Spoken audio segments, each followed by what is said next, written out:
Have you ever noticed something in a Pixar movie that makes you question where you've seen it before? Like, for example, the N.L. Corp, the Pizza Planet truck, inanimate objects coming to life, such as toys, cars, or maybe utensils. Or maybe even the Luxo ball. Well, according to John Negroni, every Pixar movie follows a chronological story. Firstly, you must understand the timeline that's taking place.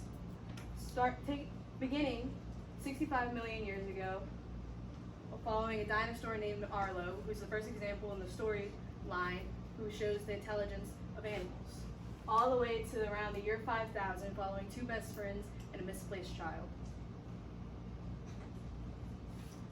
In the 15th century, Brave shows us a world filled with magic. Merida asks for help from a witch who has an odd interest in bears and is seen teleporting through doors.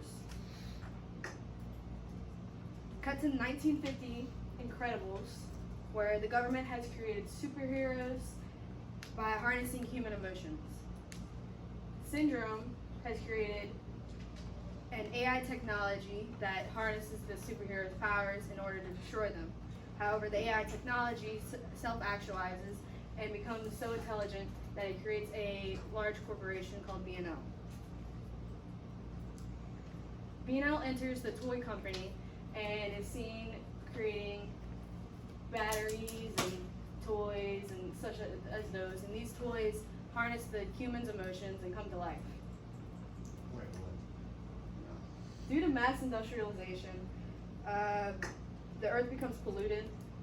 Up is the first example that we see of this pollution, with B&L forcing Carl out of his own home.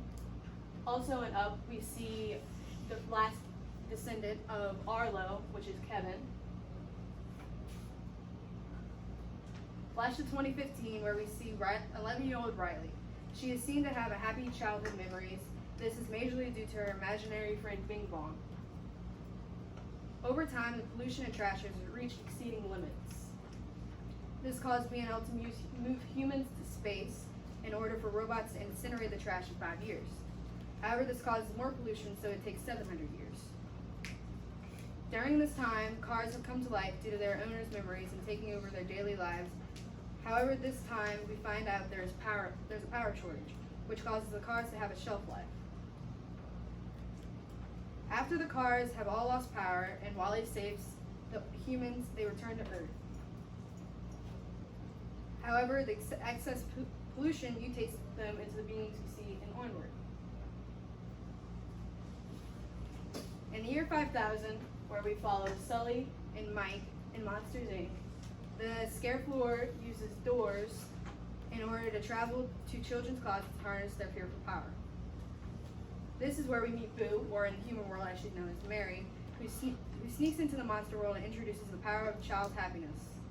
The scare floor is then changed into the laugh floor, where they now harness the kids' laughter. After being left by Sully, Boo spends her entire life trying to figure out spends her whole life trying to find a way back. And eventually, Boo figures out that the doors travel through time.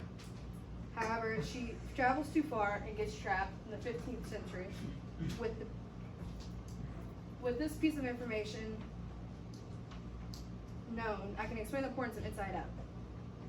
Bing Bong is a monster from the monster world, from the laugh floor, sent to harness Riley's emotions.